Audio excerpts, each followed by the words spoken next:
Plusieurs hautes personnalités de la République se sont réunies hier à Djefa, dans la commune de Sémékodi, un rassemblement qui a eu pour objectif la mise en place d'une coalition pour défendre la démocratie au Bénin. Le port autonome de Cotonou a depuis quelques jours un nouveau chef à la tête de sa direction. Il a pour nom Christian Debloc, un Belge de nationalité, une nomination diversement appréciée au sein de la population. Et puis, dans ce journal, nous irons à la découverte du métier de technicien en électronique, une profession qui permet d'être apte à la recherche des pannes sur un appareil électronique. Voilà pour le sommaire.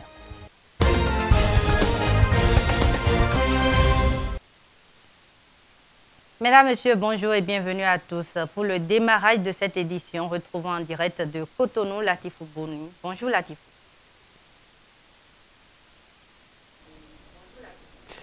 Bonjour Inès Ignonomitosu, bonjour à tous et bienvenue à cette partie méridionale de votre édition. Grand acte politique hier à Djefa, dans la commune de Sémékodi. Une coalition pour la défense de la démocratie au Bénin a été mise en place.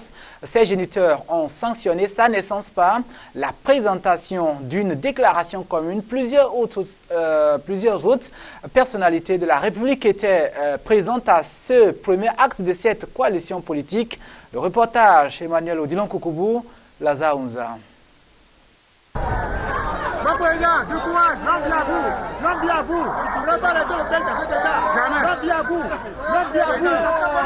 L'image du jour, la voici. Boni Yayi en pleurs. Une fois encore, l'ancien président de la République n'a pas pu contenir ses émotions, ses larmes. Aujourd'hui, c'est l'état déliquescent de la République qui lui fait couler des larmes. Ce matin de samedi, c'est un vrai défilé de hautes personnalités de la République, des plus historiques aux plus charismatiques. De Nicéphore Soglo à Boni Yayi, en passant par Albert Tevoidre, Théophile Nata, Sébastien Adjavon, Philippe Noudjenoumen et bien d'autres qui anciens ministres, qui anciens députés, qui députés de la minorité parlementaire, tous, oui, tous ont voulu marquer de leur présence cette symbolique cérémonie qui se tient ici, dans cette salle de Djefa, une salle mise à leur disposition par le maître des lieux, Sébastien Adjavon. Lui qui a dû venir à la rescousse face aux difficultés du comité d'organisation, a trouvé une salle à Cotonou tant toutes les portes lui auraient été fermées par le pouvoir.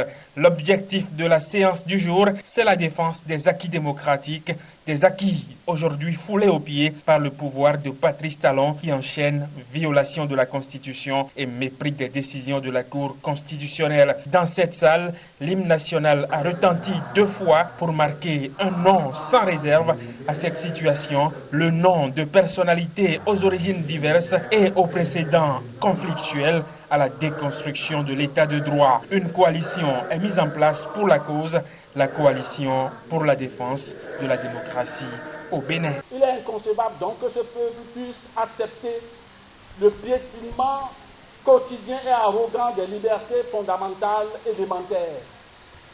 Que ce peuple puisse accepter le cantonnement dans des réserves délimitées par des lignes rouges. Que le peuple puisse accepter la casse des petits producteurs sans alternative, la chasse aux opérateurs économiques concurrents du clan au pouvoir. Il est inconcevable et difficile que ce peuple puisse accepter le retour des poursuites et des tensions politiques, accepter les actes de répression illégale, vexatoires et punitifs des travailleurs en grève. Il est inadmissible et impossible pour le peuple d'accepter l'opacité délibérée de la gestion du bien public. Aujourd'hui, ou partout, est clamée la nécessité de la transparence dans le monde entier.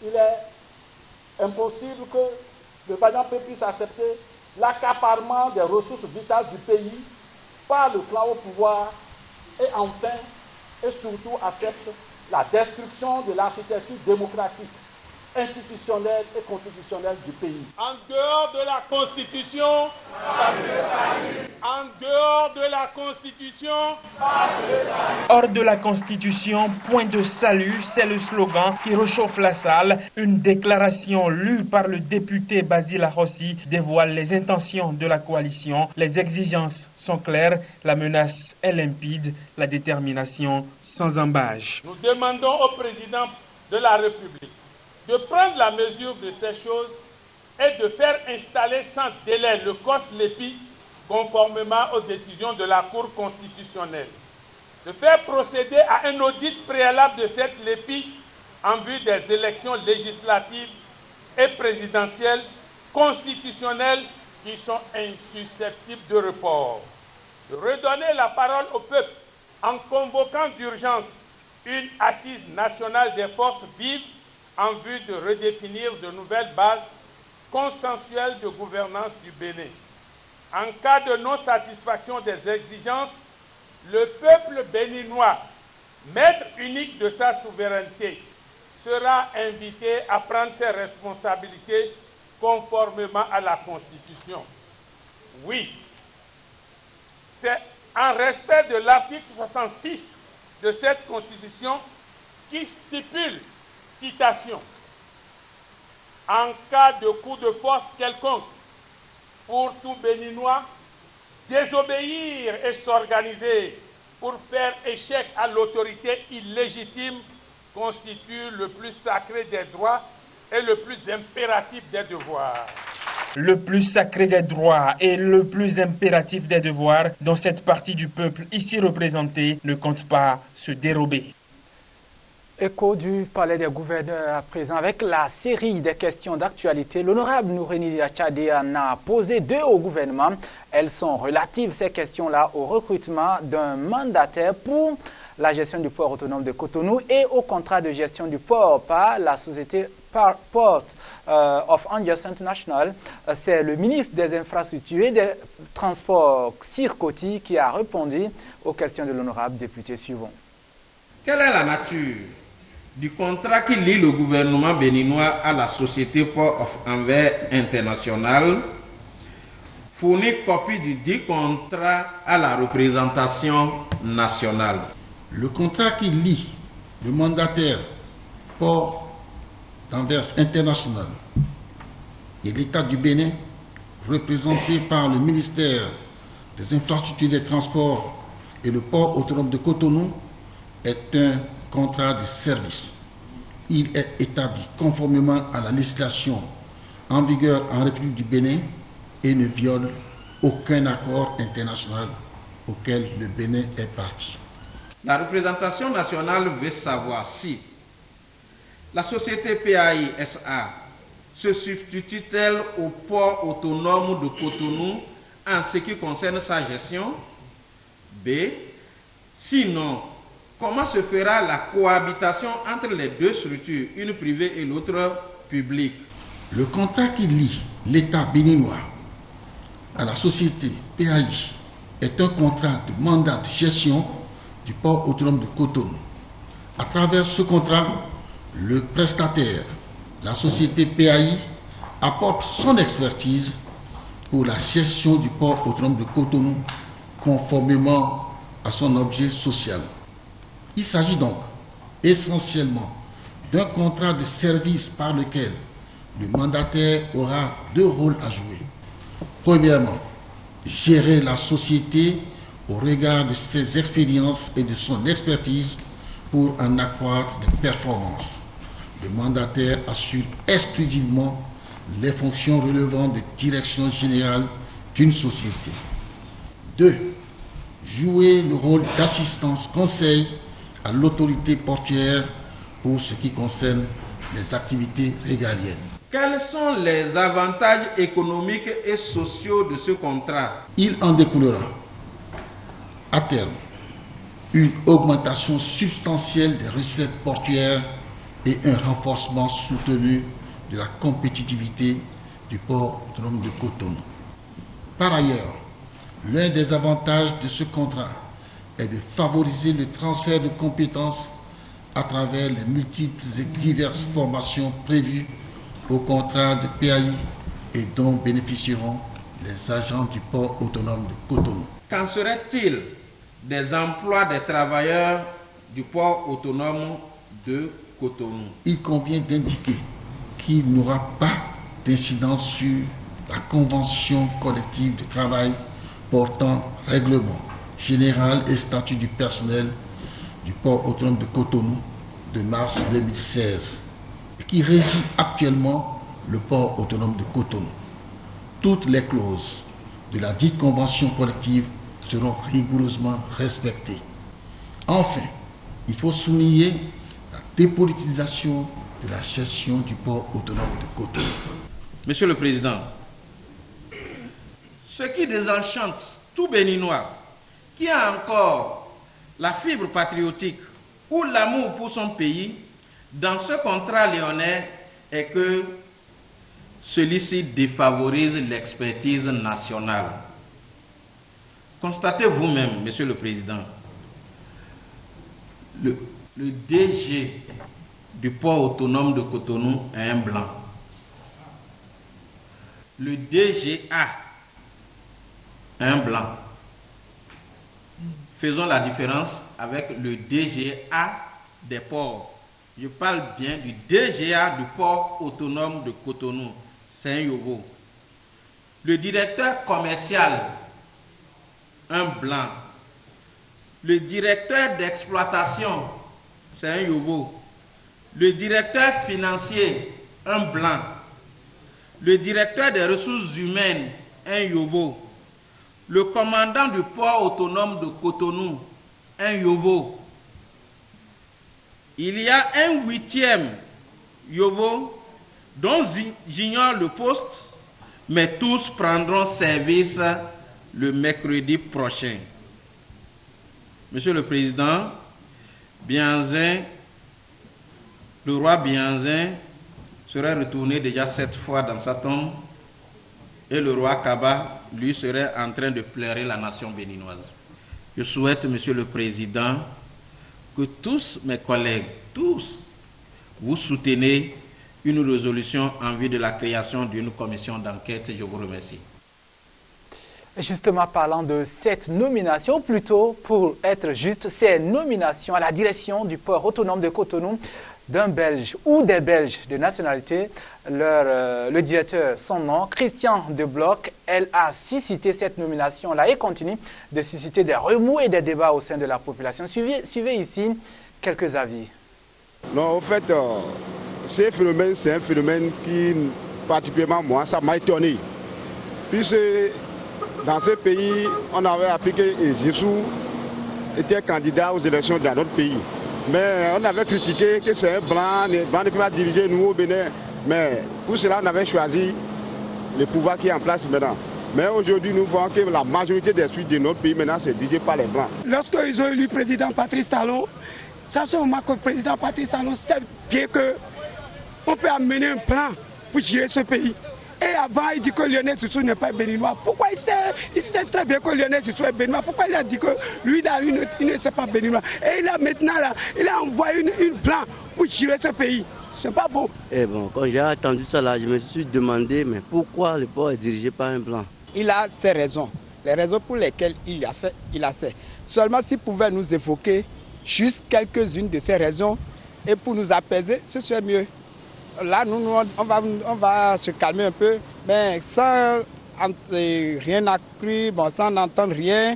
On dit que le port est dirigé par les Belges et qu'on est là et nous, c'est pas bon, c'est pas bon.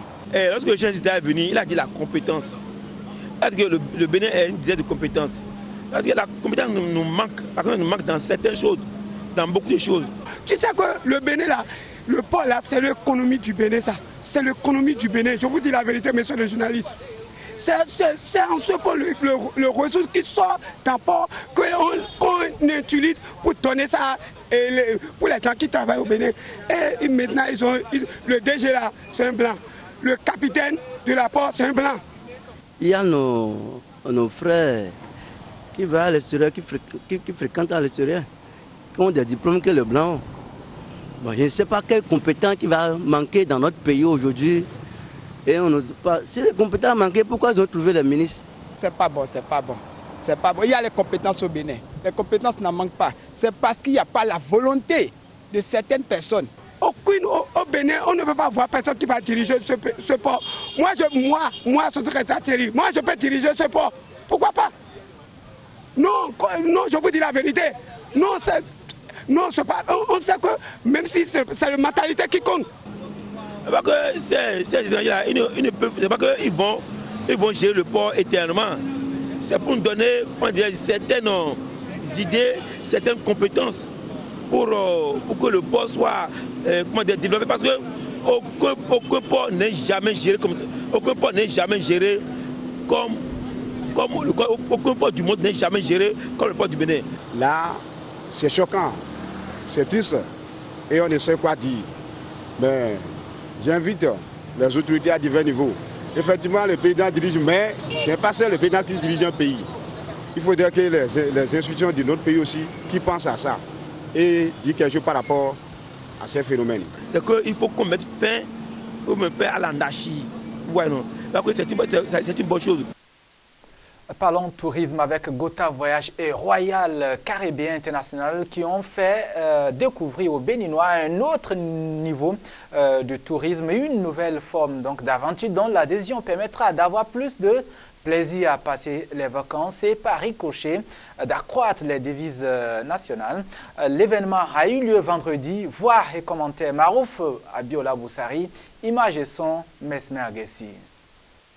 Par la signature de ce partenariat, Gota Voyage et Royal Caribbean International lancent officiellement au Bénin une autre dimension du tourisme, la croisière. Un voyage d'agrément sur un bateau de plaisance dont l'objectif est de vivre des vacances de rêve. It is the best way to see the world. We realize that a number of people... Dame Ouloma Eguna, représentante Afrique de l'Ouest de Royal Caribbean International, dit que la croisière est la meilleure manière de voyager, la meilleure manière de voir le monde, la meilleure manière de passer des vacances en famille.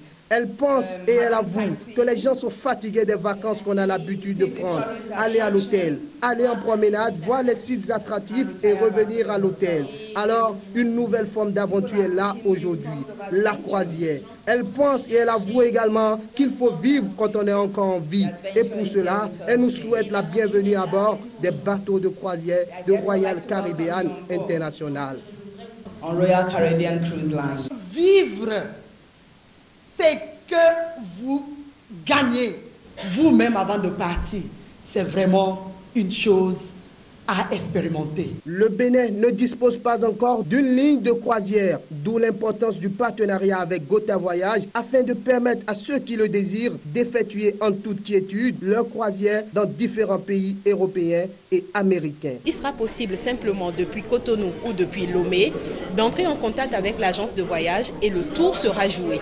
Vous décidez de votre date, vous décidez de partir seul, de partir accompagné, de partir en famille ou même d'offrir un voyage de vacances à toute une entreprise. C'est selon votre bourse, c'est à votre choix et avec Gota Voyage et Royal Caribbean, une solution sera trouvée tout à votre aise et pour votre plaisir. Une initiative qui vient à point nommé dans un pays dont les projets phares reposent sur le tourisme. Par rapport au Bénin révélé, je trouve que c'est vraiment un soutien de taille. Cela honore notre pays et cela nous encourage à aller de l'avant. À l'horizon 2021, Royal Caribbean International envisage d'avoir 65 000 clients pour que naisse en Afrique une ligne de croisière pour booster autant que faire se peut le tourisme, mais également l'économie. The Symphony of the Seas, le tout dernier bateau de Royal Caribbean, quand un tel bateau accoste près de vos côtes, c'est près de 9000 personnes qui sont en mesure d'entrer dans vos villes, de pouvoir faire leurs achats en dollars ou en euros, parce que souvent ce n'est pas des gens qui vivent sur le territoire,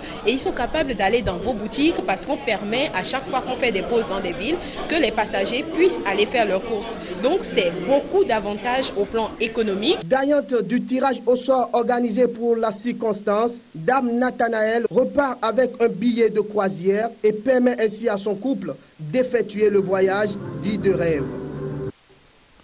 Info 13h, le Bénin méridional comme il va cet après-midi. Les échos du septentrion à présent avec Inès Ignonomitosu. Merci à vous Latif Boni pour toutes ces informations. Je vous souhaite un bel après-midi dominical. Retour à Parakou pour la suite de cette édition. Spécialiste du dépannage, le technicien en électronique est apte à rechercher les pannes sur un appareil électronique défaillant. Ici à Parakou, beaucoup s'adonnent à cette profession. C'est le cas de Gilbert qui, depuis plus de 10 ans, exerce le métier. Samson Cabral-Adin s'y est allé à sa rencontre. Suivez ce reportage pour la découverte du métier. Le technicien de maintenance en électronique est un spécialiste du dépannage. Il doit être capable de rechercher l'origine de la panne pour ensuite effectuer la réparation. C'est à cette profession que s'adonne Galbert depuis environ une dizaine d'années. Au départ, il y a la confiance que certains n'ont pas sur les prestataires. Un peu de choses, on te prend pour un voyou ou bien quelqu'un qui n'est pas sérieux. Celui qui fait cette activité-là, souvent pour les gens, c'est des gens qui ne sont pas sérieux. Au fil du temps, Galbert a fini par gagner la confiance de la clientèle de par la qualité de ses prestations. Bon, sinon, nous on fait tout celui qui vient vers nous pour demander notre prestation, que ce soit les privés, que ce soit les particuliers, que ce soit le service de l'État, nous on fait tout. Mais principalement, moi, je suis plus avec les fonctionnaires dans les services, dans les collèges. Bon, je crois que c'est positif parce que chaque fois quand je viens ici, on me reçoit bien. Et tout souci que j'ai, on trouve toujours un consensus où chacun gagne. C'est un patron très social et les intérêts des clients, c'est ça que lui met en avant. Et il n'a jamais été, comment dit-on, contre ce que nous voulons, nous en tant que clients. Changer les composants défectueux des appareils et les remplacer par des pièces neuves constitue le quotidien de l'électronicien. Les appareils là viennent pas série ou bien pas modèle. En temps, ce n'était pas des appareils qui sont sur le terrain qui sont là. Donc les pièces là varient en fonction des appareils qui sont sur le terrain. Donc, en temps, ce n'était pas ces appareils là que vous voyez aujourd'hui là. C'était d'autres appareils. C'était ces pièces qui étaient régulières. Aujourd'hui, ces appareils-là sont partis, ces pièces sont parties. Ceux-là qui sont là, les appareils qui sont là, ont actuellement aussi les pièces. C'est comme ça. C'est périodique. C'est ce qui vient sur le terrain, c'est ces pièces qu'on trouve. La profession nourrit son homme, dira notre spécialiste. Je l'avoue, ça marche, c'est bon. Parce que je m'en sors au moins avec quelque chose.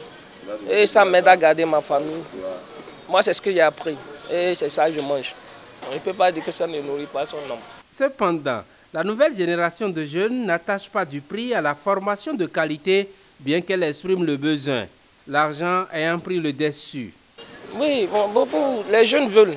Mais quand ils viennent, ils ne veulent pas rester. Aujourd'hui, c'est l'argent. Bon, et quand les gens connaissent déjà les BABA, c'est-à-dire les préliminaires, là, tu peux ne plus le revoir dans ton atelier. Et peut-être c'est lui qui court derrière tes clients en ville. Donc c'est un peu que ça aujourd'hui. Par ailleurs, l'apprentissage de ce métier exige des connaissances en sciences techniques, dont la physique. Dedans, il y a comment on appelle, la physique, il y a la mécanique, c'est un mélange de tout dedans. Ce n'est pas comme l'informatique où c'est sur le clavier, l'ordinateur, non. Ou bien l'opération de saisie, ce n'est pas les mêmes choses. Ici, c'est comme la mécanique. C'est ça. Il y a le courant dedans, il y a la mécanique dedans. Un dernier élément avant de refermer cette édition. Au nombre des places publiques les plus fréquentées à Nati Tengu figure la place Kaba, un lieu de rencontre et de divertissement qui fait office de portail d'entrée dans la cité des Nantos. Allons à la découverte de cette place dans cet élément que nous proposent Clovis Brissafoucault et Félix Namandoussilo. Située à l'entrée sud de la ville de Nati Tengu, la stèle de Kaba est érigée au centre d'un rond-point qui porte le nom de ce terreau de la résistance anticoloniale.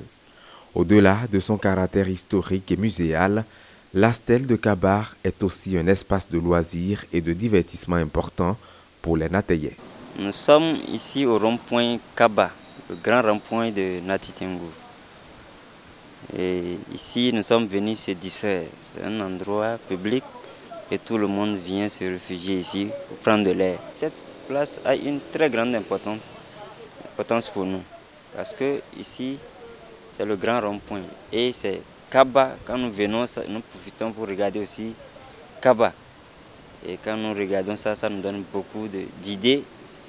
Ça nous rappelle de l'ancien temps. Bon, je suis juste venu partager, prendre un pot. Et comme on le dit souvent, aussi prendre de l'air. Parce que c'est un endroit historique qui retrace un peu l'histoire du peuple Wama et Otamari. Cette place a une importance pour moi. Je venais tenter de dire que c'est une place historique parce que ceux qui connaissent vraiment le héros Kaba, donc ça retrace beaucoup de faits par rapport à l'histoire du peuple Wama et Otamari. Donc c'est un lieu, disons, musée, c'est comme un musée où vous avez vu des cases qui sont construites. Il y a dedans des archives, des documents qui retracent l'histoire de Kaba dans ces cases que vous voyez. Malgré cette importance et un taux élevé de fréquentation, cette place reste confrontée à un sérieux problème de salubrité. Je sollicite aux autorités de venir en aide et de bien aménager le rond-point Kaba pour que ça soit toujours joli à voir, pour que les gens qui vont passer ici sachent que c'est le grand rond-point de Nati Tengu. Je vais attirer l'attention des autorités de la place, surtout la mairie. Et il faut que la mairie déploie un peu de moyens pour un peu assainir le milieu. Donc bon, c'est vrai, vous savez, c'est l'incivisme des gens. Les gens viennent, bon, ils jettent des déchets, tout ça là, ils ne prennent pas soin de la place, alors que c'est une place vraiment de marque, une place historique qui devait être assainie, propre, parce que c'est un milieu très attrayant où tout le monde vient partager un pot. N'empêche, vous avez vu les bancs publics, il n'est pas dit que même celui qui ne peut pas partager un pot peut venir ici, nous des bancs publics là, échanger et prendre de l'air. Les autorités communales de Nati Tengu sont donc interpellées. La stèle de Kaba doit présenter en tout temps un visage attrayant. L'image de la commune en dépend. Mesdames, Messieurs, ainsi prend fin cette édition de la mi-journée. Merci d'être restés en notre compagnie. Bonne suite de journée dominicale à chacun et à tous. Au revoir.